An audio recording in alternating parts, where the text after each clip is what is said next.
How to take video on Snapchat without holding the button.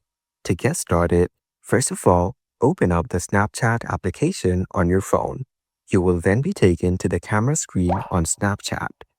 Here, you can take snaps and videos and share them with your friends.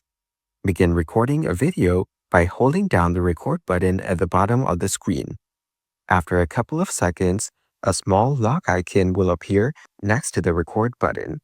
While still holding the button, swipe your finger towards the lock icon.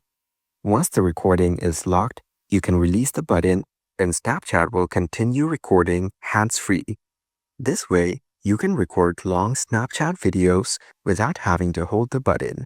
And once you're done, just tap on the record button again to stop the recording.